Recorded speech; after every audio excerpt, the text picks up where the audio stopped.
GHMC monsoon emergency వాహనాల tender రద్దయింది. 150 డివిజన్లలో వాహనాల ఏర్పాటుకు జీహెచ్ఎంసీ నిర్ణయం తీసుకుంది. ఇసూజీ వాహనాల వల్ల 5 కోట్లకు పైగా భారం పడుతుందంటూ ఆరోపణలు వెల్లువెత్తాయి. కొద్దిమంది కాంట్రాక్టర్లకు ఉపయోగపడేలా ఎమర్జెన్సీ వాహనాల టెండర్లు ఉన్నాయని విమర్శలు వెల్లువెత్తాయి. ఇదే అంశంపై సీఎం రేవంత్ రెడ్డికి ఎమ్మెల్సీ కవిత లేఖ కూడా రాశారు. అయితే దాంతో గతేడాది మాదిరిగానే టెండర్లు పిలవాలని ప్రభుత్వం నిర్ణయం తీసుకుంది.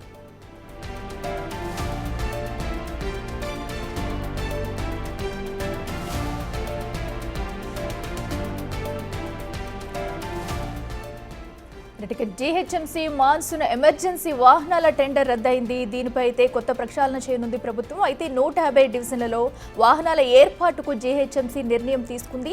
ఇసూజీ వాహనాల వల్ల 5 కోట్లకు పైగా భారం పడుతుందంటూ ఆరోపణలు వెల్లువెత్తాయి. ఈ ఆరోపణల నేపథ్యంలో కూడా టెండర్ రద్దయినట్లు తెలుస్తుంది. అయితే కొద్దిమంది కాంట్రాక్టర్లకు ఉపయోగపడేలా ఎమర్జెన్సీ వాహనాల టెండర్లు ఉన్నాయని విమర్శలు వెల్లువెత్తుతున్నాయి.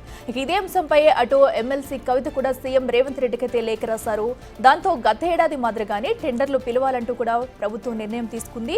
అయితే ఈ టెండర్లు ఎప్పుడు పిలుస్తారు ఏంటి అనే దానిపై కూడా నిర్ణయం తీసుకున్నది ప్రభుత్వం.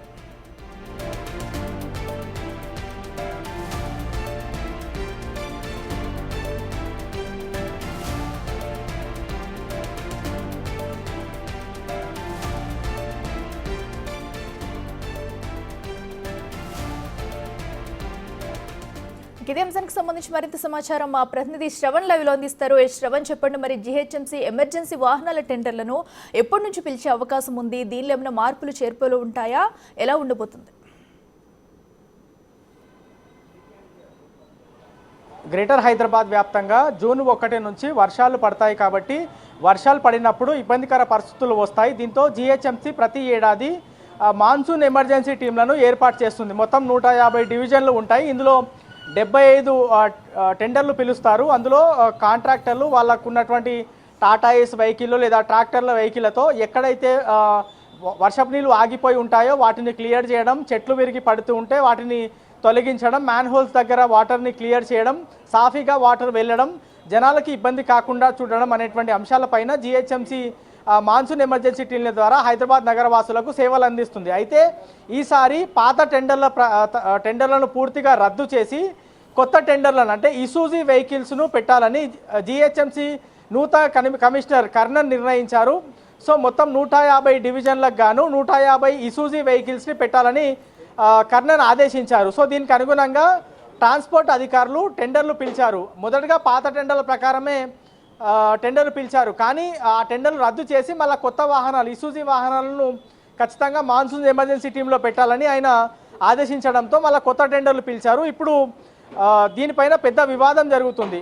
జీహెచ్ఎంసీకి సంబంధించిన తెలంగాణ కాంట్రాక్టర్లకు చాలా అన్యాయం జరుగుతుంది. అనేక మంది పేద కాంట్రాక్టర్లు ఇబ్బందులు పడతారు. కేవలం 1-2 కాంట్రాక్టర్కి లాభం చేకూర్చేందుకే జీహెచ్ఎంసీ కమిషనర్ కర్ణన్ ఈ విధమైనటువంటి నిర్ణయాలు తీసుకుంటున్నారు అనేటువంటి విమర్శలు రావడం, దాని తర్వాత నిన్న కల్వకుంట్ల కవిత రాష్ట్ర ముఖ్యమంత్రి రేవంత్ రెడ్డికి ఒక లేఖను రాశారు. ఇసూజీ వాహనాలు ఎందుకు పెడుతున్నారు, ఎవరు స్వలాభం కోసం పెడుతున్నారు? గతంలో 75 మంది టెండర్లు పిలిచారు. ఇప్పుడు కేవలం 9 టెండర్లే పిలవడానికి గల కారణం ఏంది? 1-2 బడా కాంట్రాక్టర్లకు న్యాయం చేయడానికి ఇసూజు వాహనాలకు సంబంధించిన డీలర్లతో ఏం ఒప్పందం కుదిరించుకున్నారు, ఎంత మేర అన్యాయం జరుగుతుంది కాంట్రాక్టర్లకు అనేది కల్వకుంట్ల కవిత రాష్ట్ర ముఖ్యమంత్రి రేవంత్ రెడ్డికి లేఖ రాయడంతో దీనిపైన సీఎం రేవంత్ రెడ్డి సీరియస్ అయ్యి ఈ టెండర్లను వెనక్కి పిలవాలి అనేటువంటి అంశాలను ఆయన ఆదేశించినట్లు మనకు ఉన్నటువంటి సమాచారం. సో ఇసూజీ వాహనాలు పెట్టడం ద్వారా జీహెచ్ఎంసీకి ప్రస్తుతం అవుతున్నటువంటి ఖర్చు కన్నా అదనంగా ఖర్చు, అంటే ఒక నెలకి నార్మల్గా అయితే 30,000 ఖర్చు అవుతే ఇసూజీ వెహికల్ పెడితే ఒక నెలకు దాదాపుగా 62,000 ఖర్చు అవుతుంది. 11 కోట్లతో అయిపోయేటువంటి పని, అంటే 4-5 కోట్లతో అయిపోయేటువంటి పని దాదాపుగా 15 కోట్ల రూపాయలు అదనంగా ఖర్చు చేయాల్సినటువంటి అవసరం ఏముంది అనేటువంటి ప్రశ్న ఉత్పన్నం అవుతుండడంతో ఇసూజీ వెహికల్స్ మాన్సూన్ ఎమర్జెన్సీ టీంల కోసం ఏవైతే పిలుస్తుందో ఆ ఇసూజీ వెహికల్స్ టెండర్లను జీహెచ్ఎంసీ రద్దు చేయబోతుంది. మరి కాసేపట్లో దీనిపైన అఫీషియల్ స్టేట్మెంట్ వచ్చేటువంటి అవకాశం ఉంది. ఇందులో ప్రధానంగా మనం గమనించాల్సింది పేద కాంట్రాక్టర్లు దాదాపుగా 2,000 మంది కాంట్రాక్టర్లు ఉంటారు జీహెచ్ఎంసీలో రిజిస్టర్ చేసుకున్నటువంటి కాంట్రాక్టర్లు. ఆ కాంట్రాక్టర్లు అందరూ ఇసూజీ వెహికల్స్ని పెట్టలేరు. అందుకే అందరి దగ్గర నుంచి వ్యతిరేకత వచ్చింది ఒకటి. రెండోది ఇసూజీ వెహికల్స్ చిన్న చిన్న గల్లీల్లో కానీ చిన్న చిన్న లేన్స్లో కానీ వెళ్ళేటువంటి పరిస్థితి ఉండదు. రోడ్లు ఎక్కడైనా డ్యామేజ్ అయితే వాళ్ళు ఆ తారు నింపాల్సినటువంటి అవసరం ఉంటుంది. ఆ చెట్టు విరిగిపోయినటువంటి చెట్ల కొమ్మలు అవన్నీ కూడా ఇసూజీ వెహికల్స్లో వేసుకోవాల్సినటువంటి అవసరం ఉంటుంది. అది కాకుండా ఎక్కడైతే మాన్సూన్ ఎమర్జెన్సీ టీంలు ముఖ్యంగా చేపట్టాల్సినటువంటి పని నీళ్లు ఆగిపోయి ఉంటాయో వాటన్నిటిని క్లియర్ చేసేందుకు గడ్డపార కానీ లేకపోతే ఇతర పారలు ఇతర సామాగ్రి ఏవైతే ఉంటాయో అవి చాలా హార్డ్ మెటీరియల్, అవన్నీ కూడా ఈ ఇసూజీ వెహికల్స్లో పెట్టి మెయింటైన్ చేయడం అనేది సాధ్యం కాదు. దాంతోపాటు ఇసూజీ వెహికల్స్లో ఒక ఏఈ కూడా కూర్చుంటారు అనేది జిహెచ్ఎంసీ అధికారులు టెండర్లో పెట్టినటువంటి అంశం.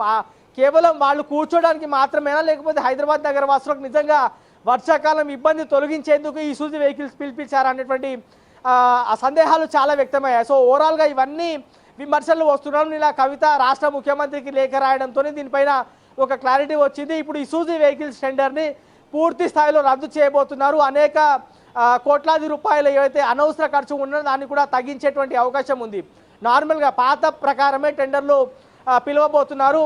బేసిక్గా జిహెచ్ఎంసీ అధికారుల లెక్కల ప్రకారం లేదా నార్మల్గా కూడా జూలై 1 నుంచి మాన్సూన్ సీజన్ స్టార్ట్ అవుతుంది. వర్షాలు అధికంగా జూన్ 1 నుంచి పడతాయనేటువంటి అంచనా ఉంటుంది. కానీ ఈసారి 15 రోజుల ముందే వర్షాలు స్టార్ట్ అయ్యాయి కాబట్టి మాన్సూన్ పైన కొంత ప్రొయాక్టివ్గా వర్క్ చేయాల్సినటువంటి అవసరం ఉంది. ఎందుకంటే రెగ్యులర్గా చూస్తుంటే మన 4-5 సంవత్సరాల నుంచి ఒక గంట సేపట్లో 8 నుంచి 10 సెంటీమీటర్ల వర్షపాతం నమోదవుతుంది. చాలా ప్రాంతాల్లో ఇబ్బందికర పరిస్థితులు ఉత్పన్నం అవుతున్నాయి.